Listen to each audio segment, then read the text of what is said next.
un compañero que no puedo entrar desde mi celular ahorita. Por eso es que dice Daniel Laime. Yo soy Kadir Farray. Ya, listo, no hay problema. Ya, doctora. Dani, no se le escucha, creo que es un poquito mala señal. Hola, ¿me escuchan? Sí, se escucha bien. Sí, se escucha, doctora. Sí. Ya, bueno.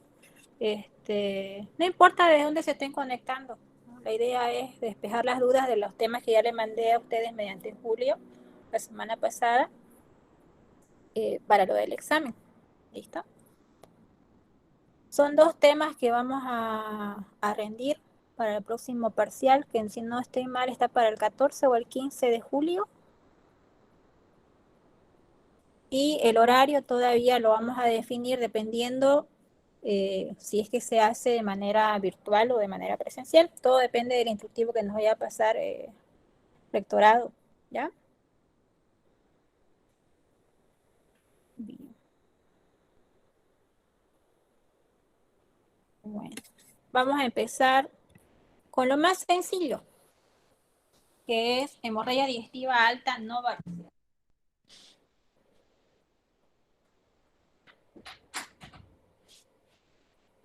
Si es que no se escucha o tienen algún inconveniente, porfa me avisan, ¿ya?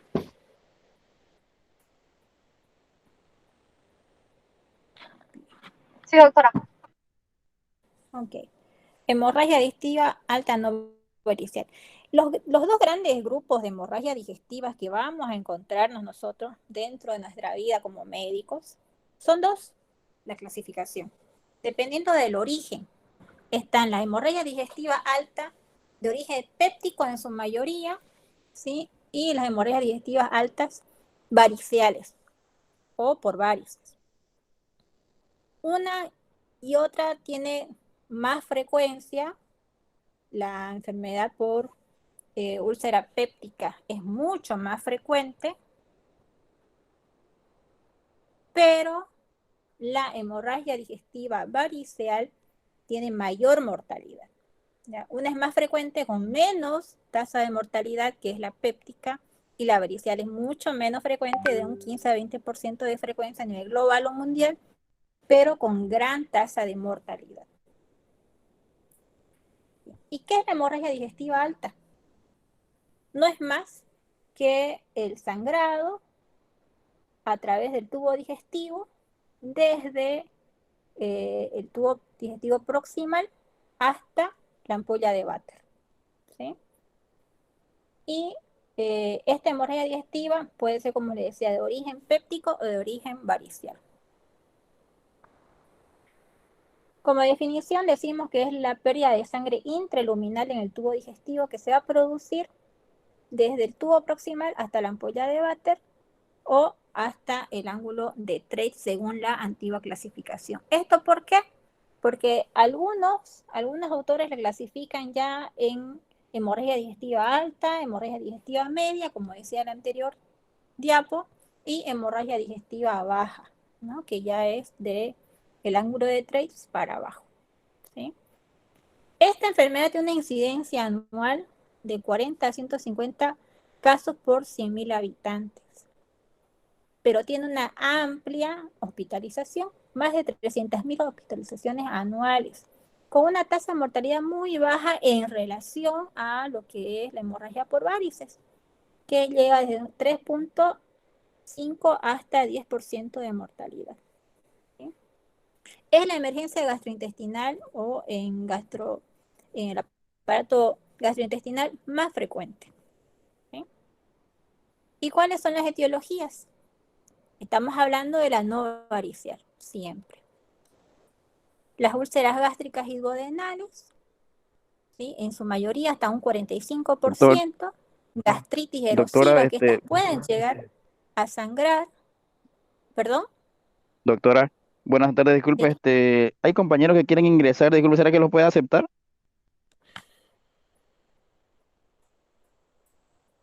Por eso les pasé el enlace antes para que no estén interrumpiendo.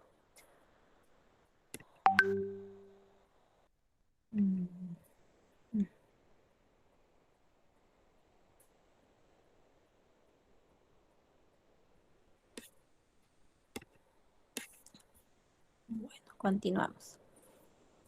Siguen en su frecuencia las gastritis erosivas, que estas pueden ser con estigmas de sangrado, son las gastritis petequiales que se llaman endoscópicamente, ¿sí?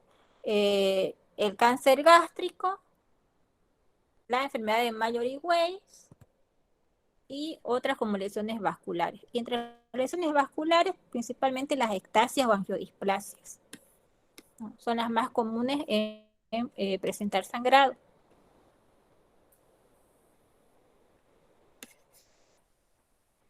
Vaina. Muchas gracias, doctora. Listo. ¿Y cuál es una de las diferencias principales? Que la hemorragia digestiva no varicial o por úlceras pépticas en su mayoría se puede autolimitar el cuadro hasta en un 90%.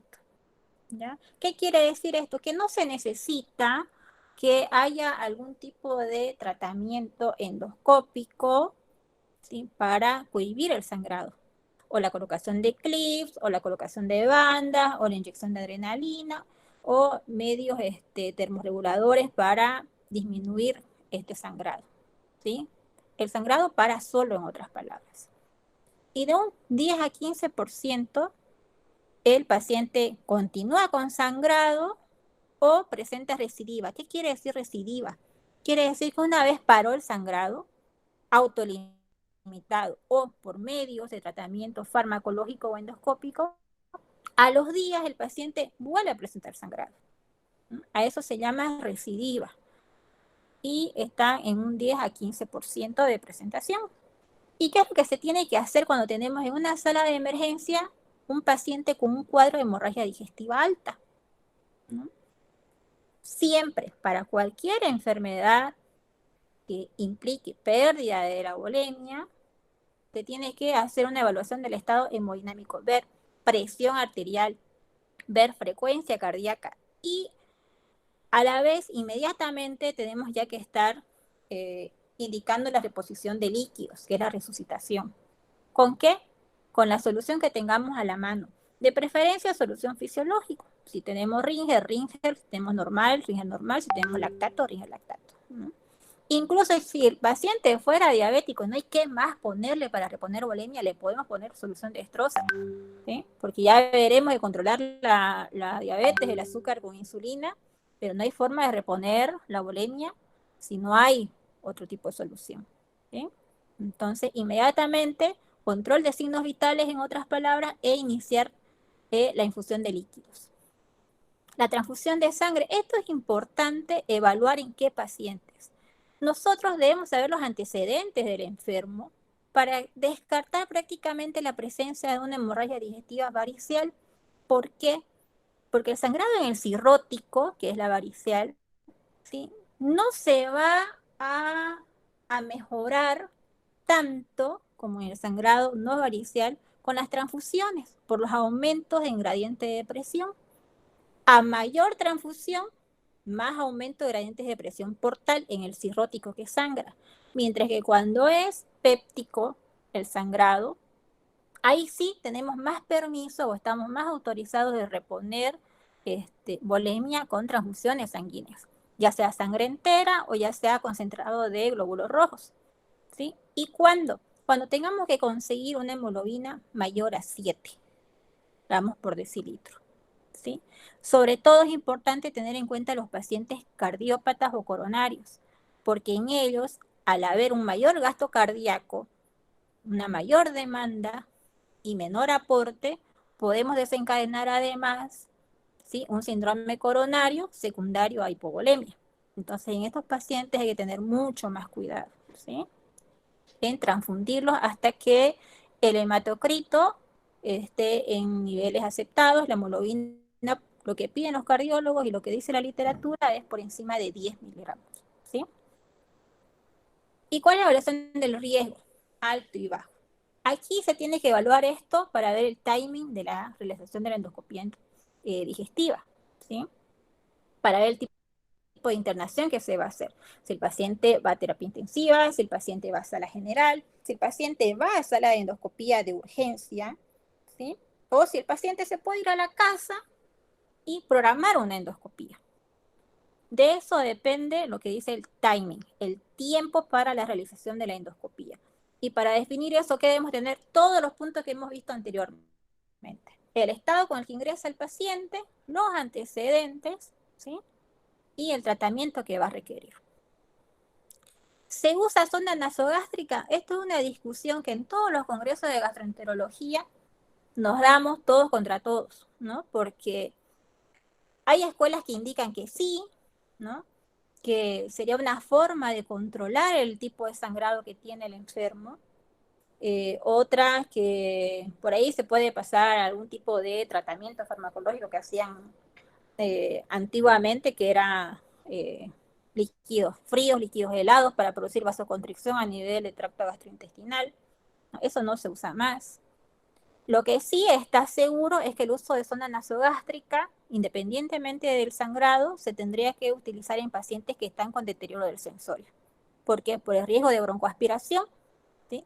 Tanto el contenido gástrico de otro tipo que no sea sangre, como el contenido gástrico sanguinolento que pueda llegar a producir una broncoaspiración.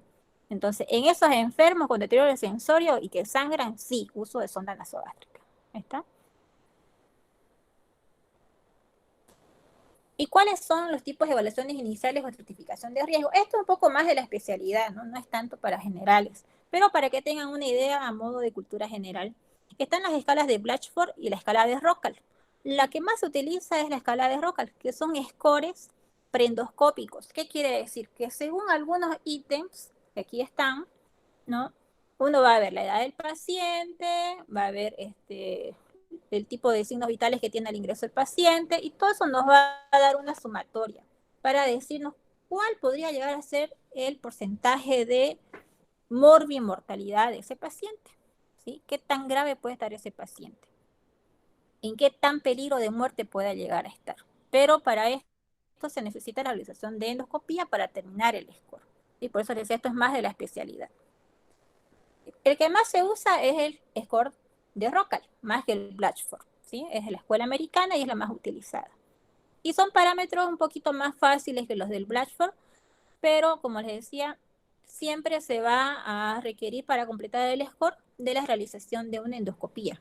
Como bien muestran acá, diagnóstico endoscópico, ¿no? Y con su score relativo. Si no hay lesión, ¿sí? O si hay otros diagnósticos o un puntaje de 2 en caso de que se trate de un cáncer del tracto digestivo, ¿sí? Estimas de sangrado reciente, esto también se evalúa de manera endoscópica y nosotros clínicamente no lo vamos a poder evaluar, ¿ya? Eso es más de la especialidad de gastroenterología. Pero conózcanlo, existen los scores de Blatchford y el score de Rockall, ¿sí? Que miden qué cosa, el grado de gravedad y la probable tasa de mortalidad que pueda llegar a tener ese enfermo según ese score, ¿sí? Esto es lo mismo. Esto es un casito clínico que les quise poner para que más o menos se pueda plasmar esto a la vida real, ¿sí? Varón de 35 años con antecedentes de consumo de AINES. ¿Qué son los AINES? En farmacología ustedes habrán visto que es la abreviatura de los antiinflamatorios no esteroideos, ¿sí? En la primera parte de la clase habla un poquito de eso, es una introducción sobre los riesgos de provocar gastritis y sangrado por el consumo excesivo de estos medicamentos, ¿no? Bueno, consumo de AINES durante 2 semanas por fractura traumática de hombro, consultó a la guardia por un único episodio de melena el día previo a la consulta, asociado a epigastralgia de 3 días de evolución. Al examen físico, el enfermo está lúcido, sin descompensación hemodinámica, con una frecuencia de 90 por minuto y una presión arterial de 120/80, y está al revés. Laboratorialmente presenta un hematocrito de 39, 14 de hemoglobina, ¿sí? Las plaquetas en rangos normales, el TP en rango normal, creatinina de 1.1 y una urea de 95. A esto es a lo que nosotros llamamos una disociación urea-creatinina. ¿Por qué creen ustedes que se llama así? ¿Alguno? Hola. Doctora, porque la creatinina, porque la urea está elevada y la creatinina está dentro de lo normal. Exacto. tal cual, ¿sí? Una disociación de los valores urea-creatinina nos da un parámetro de qué podría pasar con el paciente. Que haya habido un sangrado del tubo digestivo que se autolimitó, ¿no? Y que esa urea esté elevada, ¿por qué? Por absorción, ¿no es cierto? A través del intestino y la transformación ¿en qué? ¿En qué se transforma para producir urea? Fisiología, fisiopato, esto no es de especialidad. ¿Alguien?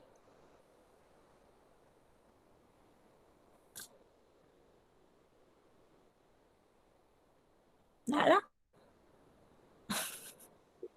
Me siento hablando sola aquí. Nada, doctora. Bueno. Cuando hay un proceso de sangrado, son varios metros de intestino con el que va a estar en contacto esta sangre, ¿no es cierto? Con todas esas asas intestinales. Entonces, en algún momento se va a absorber y va a pasar a circulación, ¿no?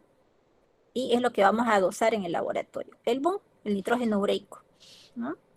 Y por eso va a estar elevado, ¿sí? Pero los valores de creatinina van a estar normal, porque no es que haya una falla renal, no es que haya una injuria renal, es por eso, es por la absorción de los cuerpos nitrogenados por el sangrado, ¿sí? Entonces, según estos criterios clínicos y parámetros de laboratorio, aquí no está hablando nada de endoscopía todavía. ¿Qué riesgo presenta el paciente de resangrado? Riesgo bajo, riesgo intermedio, riesgo alto. Los datos clínicos son insuficientes para establecer el riesgo de resangrado. Ahí está la respuesta, pero ¿cuál creen ustedes? Un paciente que está sin descompensación hemodinámica, que es joven, que no tiene antecedentes patológicos, además del consumo eventual de antiinflamatorios, que tiene laboratorios normales, a pesar de esa pequeña elevación de la urea. Riesgo bajo, Es un está bien. paciente con un riesgo bajo, ¿no? Riesgo ¿Y cuál es la terapéutica médica preendoscópica? ¿Qué quiere decir esto? ¿Qué es lo que tiene que hacer el médico de emergencia o el médico clínico o el primer médico que está frente al paciente que llega con un sangrado? ¿Sí? El uso de prokinéticos. ¿Por qué? La eritromicina, que se usaba bastante para esto, aceleraba el vaciamiento del contenido gástrico para que uno pudiera ingresar a hacer una endoscopía sin riesgo de broncoaspiración del contenido gástrico, ¿sí? Y disminuía la visión endoscópica per se, ¿está? Pero no es la regla, o sea, no se tiene que utilizar sí o sí, ¿sí? Lo que sí o sí hay que hacer, siempre, siempre, siempre, siempre que se tenga una sospecha de un sangrado digestivo por úlcera péptica o de origen no variceal, es la administración de omeprazol o un IVP. Si tienen pantoprazol, colocan pantoprazol. Si tienen cualquier otra droga IVP endovenosa, la colocan en bomba, ¿sí? Se coloca en bolo en cuanto llega el enfermo, omeprazol por decirlo así, 2 ampollas. Cada ampolla tiene 40 miligramos. Serían 80 miligramos en bolo, ¿sí? Mientras está poniendo el suero, la licenciada, el licenciado que le está colaborando a ustedes, ya nomás administran 80 miligramos de omeprazol. 2 ampollas, 2 frascos. Cuando llega un paciente con hemorragia directa. Exactamente. Con hemorragia digestiva, con sospecha por úlcera péptica o que no sea un sospechoso cirrótico, o sea que probablemente no sea varicial, ¿ya? En el varicial es otra la conducta totalmente distinta, ahora la vamos a ver. Entonces colocamos el bolo de 80 miligramos o 2 ampollas o 2 frascos de omeprazol y seguido de eso iniciamos una infusión continua, ¿sí? En una solución fisiológica de 500 ml colocamos 5 ampollas de omeprazol. En total van a ser 7 ampollas de omeprazol que vamos a utilizar en este enfermo, ¿no? 2 en bolo y las otras 5 que van a ir a infusión continua, ¿sí? Con una velocidad de 8 miligramos por hora para que esto pase en 24 horas. ¿Ya? Esto está estandarizado esto es lo que se tiene que hacer, no porque me guste a mí, no porque yo diga que sí, esto es lo que está en las guías. Y ahí lo dice con evidencia 1A. ¿Está? Este es el manejo. ¿Se entiende? Sí, doctora. Esta infusión se ha visto que acelera la resolución de los signos de sangrado en úlceras y reduce la necesidad de terapéutica endoscópica. ¿Qué quiere decir esto? Que yo inicio la infusión y si tengo un servicio de endoscopía, de gastroenterología, con un endoscopio a la mano, y le llego a hacer la endoscopía a ese enfermo, este enfermo va a tener menos sangrado que el que no recibió la infusión de omeprazol. Y va a requerir probablemente o solamente inyección de adrenalina o de menos medidas terapéuticas. Acá en nuestro medio son pocas las medidas terapéuticas que se pueden brindar endoscópicamente. ¿Por qué? Porque son caras. Tenemos la inyección con adrenalina, que se hace con agujas especiales por medio endoscópico. Una aguja para inyección endoscópica sale alrededor de 950 bolivianos y es descartable.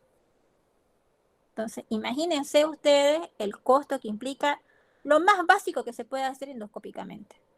Después de eso tenemos los clips endoscópicos, que cada clip tiene un costo de 1.050 bolivianos aproximadamente. Y que el endoscopista tiene que ser, pero un gallísimo para que al primer clipazo esté ligada a la lesión.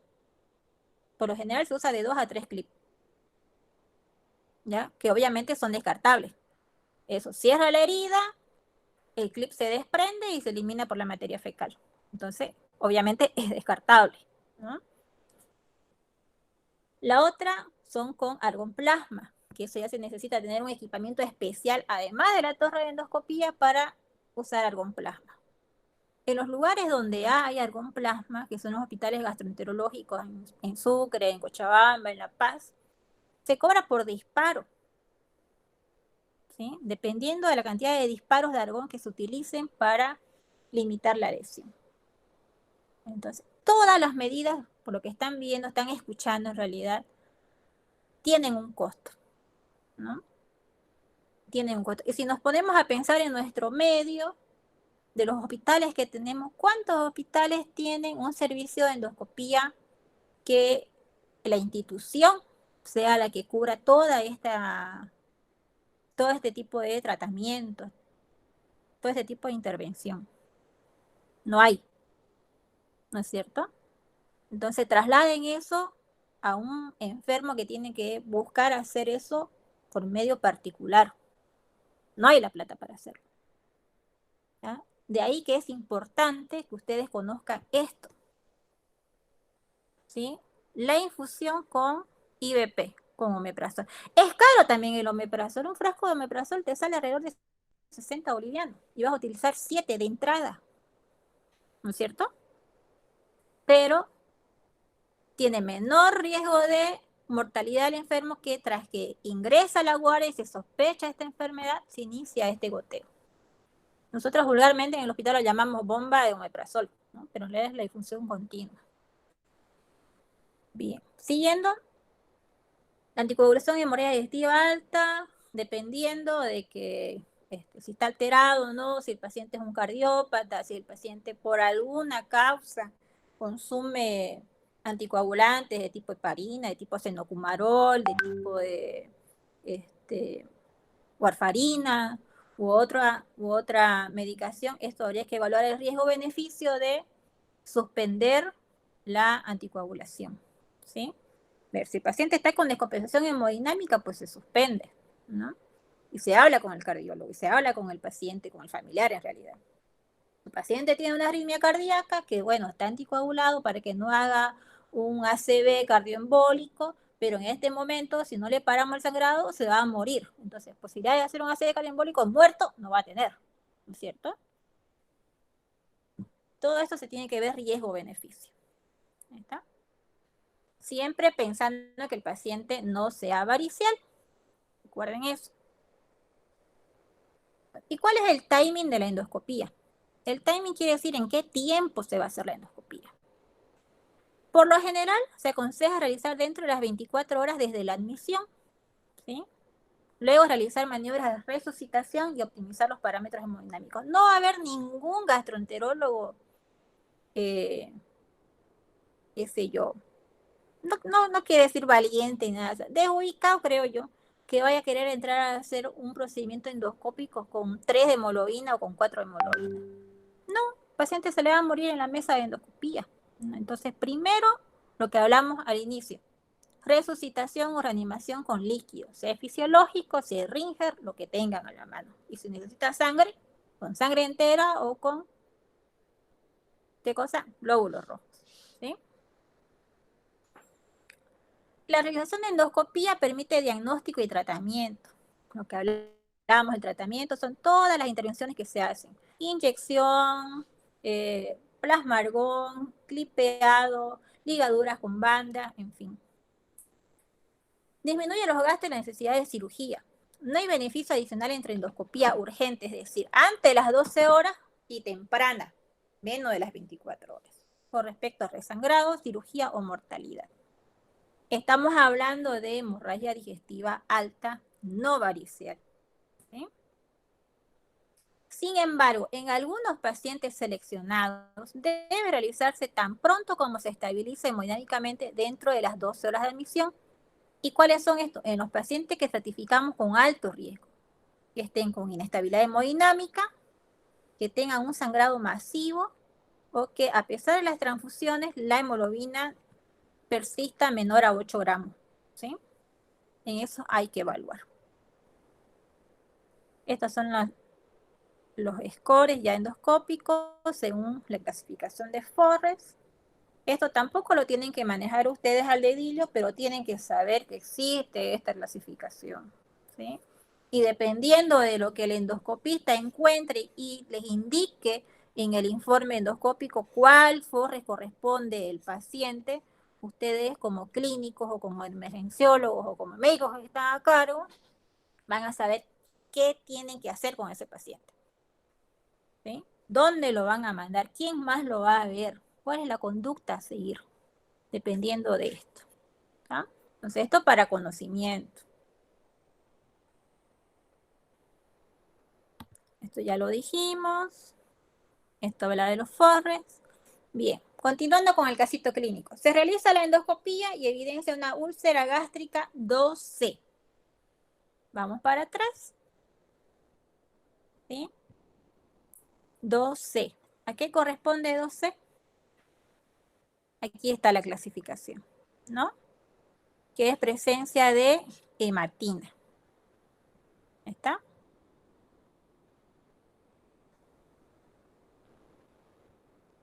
Es la presencia de hematina. Y gastropatía erosiva antral. Según estos hallazgos, ustedes deciden realizar terapéutica endoscópica, IVP endovenoso y nada por boca. No realiza terapéutica endoscópica, no realiza terapéutica endoscópica, biopsia para Helicobacter pylori, IVP vía oral, alimentación precoz, o no realiza ninguna terapéutica endoscópica, biopsia para Helicobacter pylori, IVP vía oral, suspensión de AINES, alimentación precoz y le dan el alta al paciente. Bueno, aquí está la respuesta, que es la última, ¿no? ¿Por qué? Porque el estigma de sangrado es mínimo. Tenemos un 2C, ¿no? Que prácticamente el sangrado está parando en un paciente joven, sin antecedentes, estable hemodinámicamente, entonces suspendemos toda la cantidad de AINES que estaba tomando, le damos el IVP para que continúe tomándolo por boca 2 veces por día y lo mandamos a la casa con las pautas de alarma, ¿no?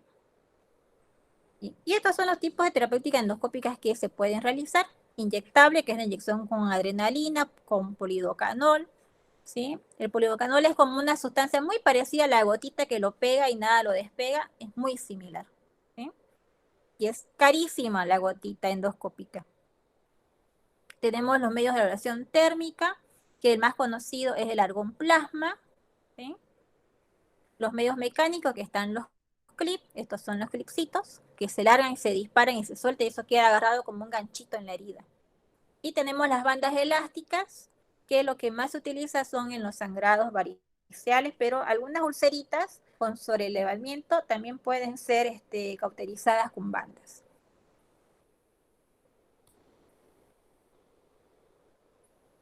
Bien. ¿Y qué hacemos después que se le hizo la endoscopía al paciente? No se recomienda el uso de bloqueadores H2. ¿Cuáles son los bloqueadores H2? Ranitidina, famotidina, ¿no? Somatostatina y otrotide no se recomiendan de rutina en estos pacientes. Hemorragia digestiva alta, no varicial. Considerar dosis altas de IVP en los pacientes que esperan endoscopía y realizar test para el Helicobacter pylori si encontramos úlceras o algo que nos llame la atención para pensar en una infección por Helicobacter pylori, que también causan úlceras. Ahora, hablando ya de la terapéutica farmacológica después de la endoscopía, está el uso de IVP por vía oral luego de lo que dijimos al inicio. La infusión de 80 miligramos en bolo de omeprazol seguido por la infusión continua, ¿sí?, de omeprazol de 8 miligramos por hora, dependiendo de la evolución del paciente. Por 72 horas dice, ¿no?, pero dependiendo de lo que se encuentre endoscópicamente o de la condición clínica del enfermo. ¿Está?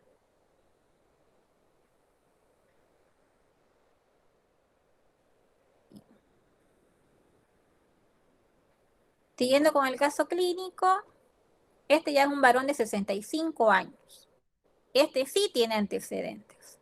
Es diabético tipo 2, es hipertenso, tiene enfermedad renal crónica, consume aspirineta 81 miligramos día y consulta por melena de 12 horas de evolución. Y un único episodio de hematemesis. ¿Qué es la hematemesis? Es sangre en las heces, doctora. ¿Qué? La presencia de sangre en las heces. Vómito con sangre, doctora. No. Bien. Es correcto de alimenticio.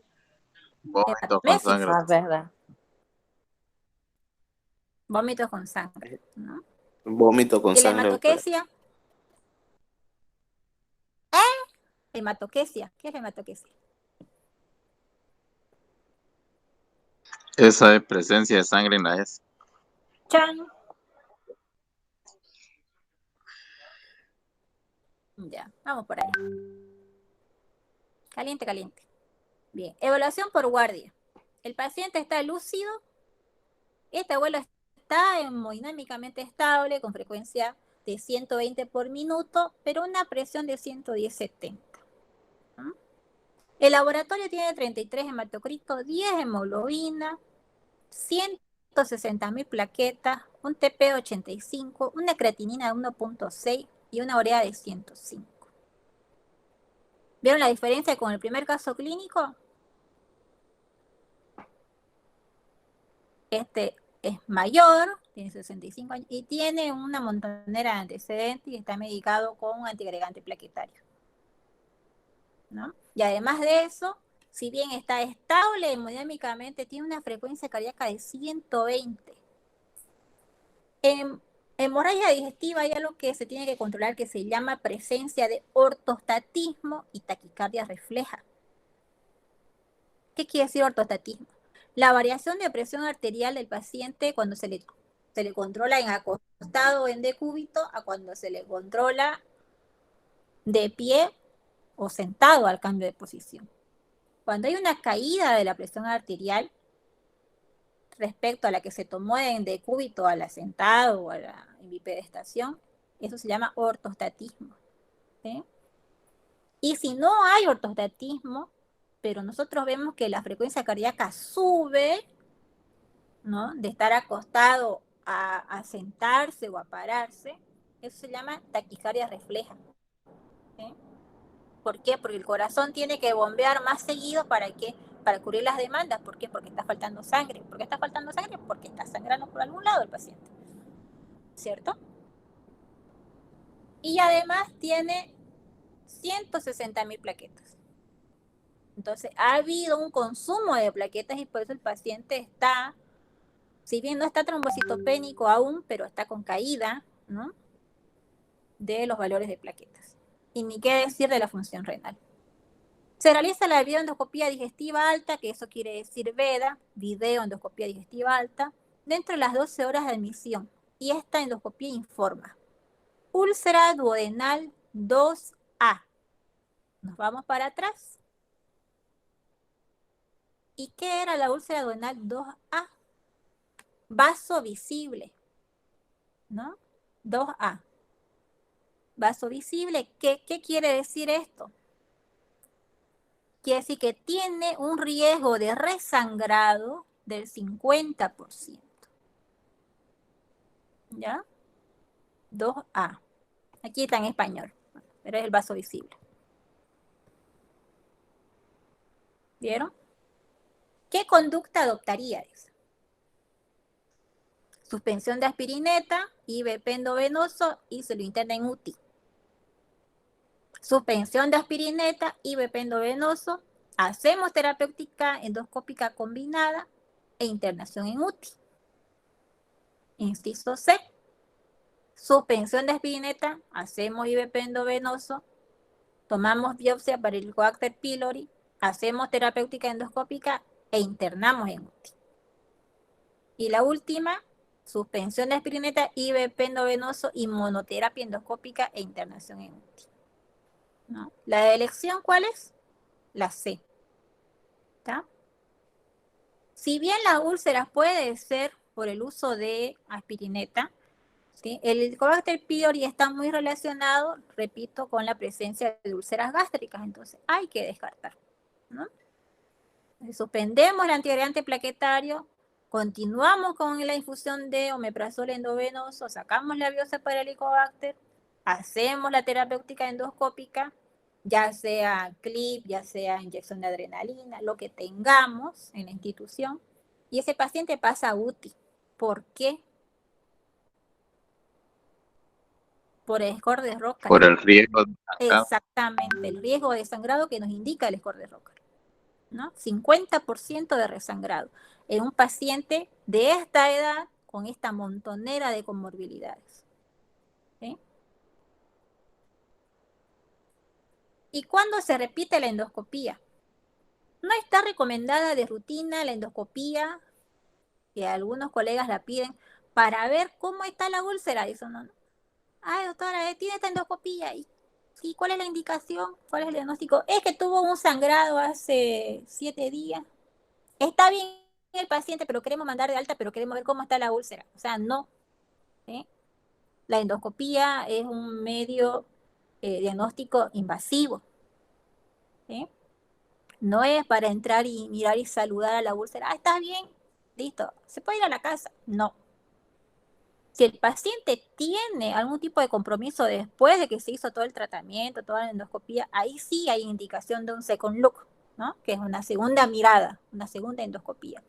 Pero si el paciente está ok, evolucionó bien, no resangró, laboratorio bien, está comiendo, todo bonito, no hay para qué someterlo nuevamente a un estrés de una endoscopía. ¿Se entiende? Solamente se debe realizar en caso de que el paciente tenga algún signo clínico de resangrado. ¿Tá? O que los laboratorios vean que tiene caída del hematocrito, sin otra explicación. ¿Listo? ¿Y qué pasa cuando le hacemos 2 endoscopías al paciente por resangrado? Sangró, entré, hice endoscopía, cautericé, hice todo lo que tenía que hacer, dejó de sangrar, y a los 3 días me llama y dice, doctora, otra vez está con hematoquesia o está con hematemesis al enfermo. Vuelvo a entrar, vuelvo a hacer una terapéutica y el paciente a las 12 horas, 24 horas vuelve a sangrar. Y me vuelven a llamar. Y les digo, váyanse lejos, ¿no? O sea, no, ya no, otra endoscopía ya no está indicado. ¿Sí? ¿Ahí qué tiene que pasar? Ahí les digo, llamen al cirujano, porque aquí por endoscopía esto no va a ir bien, no va a funcionar. ¿Ya? O radiología intervencionista, ¿para qué? Para hacer inyección, ¿sí? Embolización. Embolizar el vaso que sangra y parar el sangrado. Acá pensar en soñar, ¿sí? Con todo esto. Soñaremos. ¿Y qué pacientes deben permanecer internados? Deben permanecer internados los que tengan estigma de alto riesgo, sangrado activo, vaso visible o un coágulo adherido. ¿Sí? Al menos por 3 días. En caso de no presentar sangrado u otras causas para seguir internado, alimentar de forma temprana con líquidos claros y se pueden manejar de forma ambulatoria los que tengan base de úlcera limpia, los que estén estables hemodinámicamente, los que tengan valores de hematocrito y hemoglobina estable y que no tengan ningún otro tipo de comorbilidades, y es algo importante en nuestro medio aunque no parezca, que tengan contención familiar, ¿sí? El medio social de la familia, del acompañante en la casa, tiene que ser el adecuado. El paciente tiene que tomar su medicación a horario, tiene que seguir la dieta como corresponde. Si no hay nada de eso en la casa, se evalúa el alta, por más que todo lo demás esté bien, pero vemos que nadie visita al abuelo en la casa, en el hospital, cuando se supone que está grave. ¿Qué esperamos entonces en la casa? ¿Que alguien le dé bola? No le van a dar bola, menos los remedios, ¿no? ¿Listo? Entonces eso también hay que evaluarlo, porque si no van a tener que cosas, un reingreso con un resangrado. ¿Está?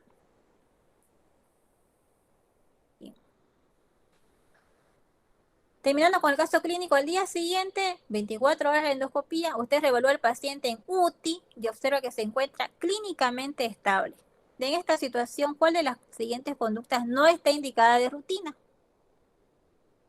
¿Cuál no está indicada de rutina? Realizar una segunda endoscopía, ¿no? El second look, ¿sí?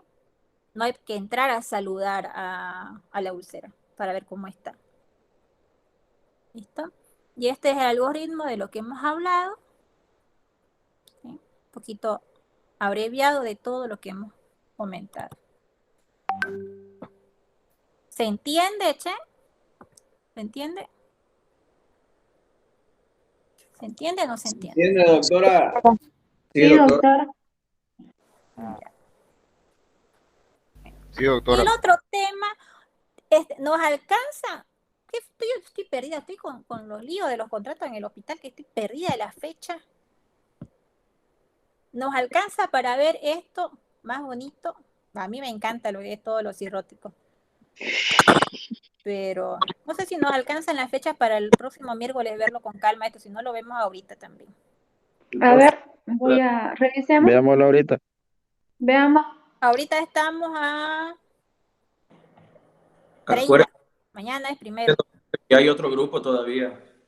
Ah, tenemos que hacer el otro grupo, ¿verdad? Que lo dividimos en 2 para que entren toditos. Sí.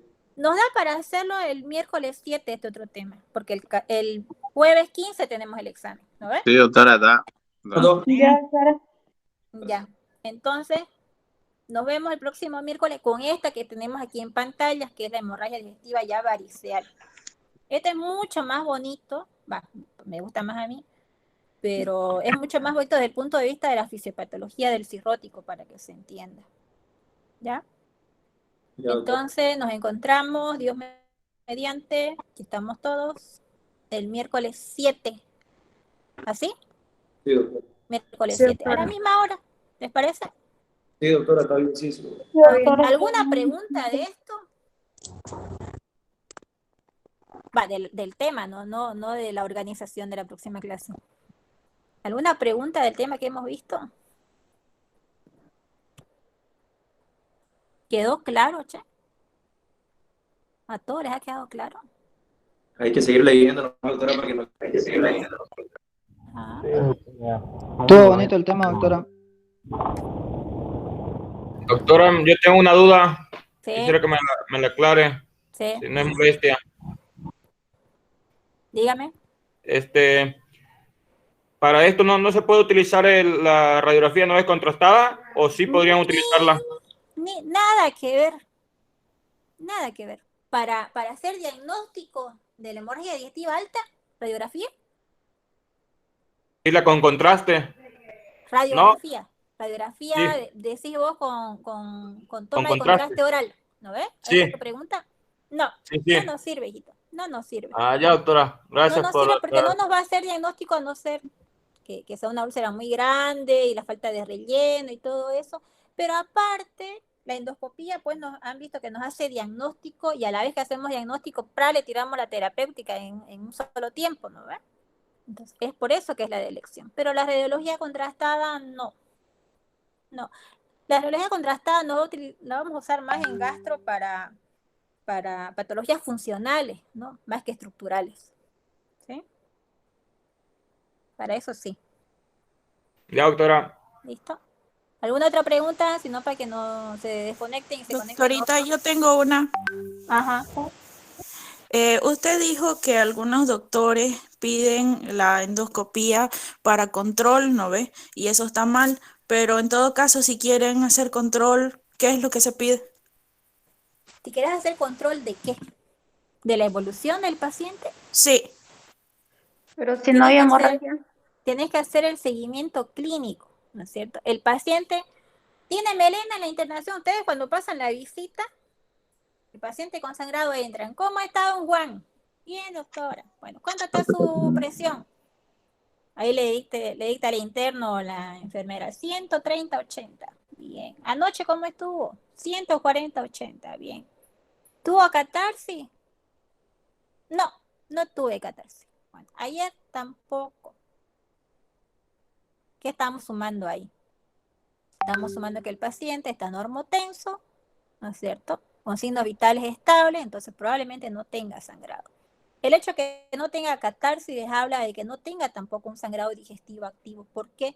Porque la melena o la sangre es catártica positivo, les provoca catarsis tipo diarrea a los pacientes. Entonces el hecho de que el paciente no tenga catarsis o tenga catarsis regular, que no sea melena, a usted les habla de que no ha resangrado el paciente. Mira los laboratorios. Lo transfundieron a don Juan y llegó a 11 de hemoglobina hace 3 días, ¿no? Y el laboratorio de hoy tiene 11 de hemoglobina. ¿Entienden? Entonces, el paciente tiene laboratorios normales. No hubo caída del hematocrito, no hubo caída de la hemoglobina, no elevó urea, no elevó creatinina, no bajó la presión en todos estos días, no estuvo taquicárdico en todos estos días, no presentó melena dentro de la internación después de la endoscopía terapéutica. Ustedes tienen todo el permiso para decir que el sangrado paró, ¿no? Porque los hallazgos de laboratorio y clínicos le están indicando eso a ustedes. Entonces, no hay necesidad en ese caso de que a don pobre Juan le estén metiendo otra vez el tubo para ver si es que realmente paró el sangrado. Porque clínica y laboratorialmente ustedes están viendo que sí, que el sangrado paró. ¿Sí?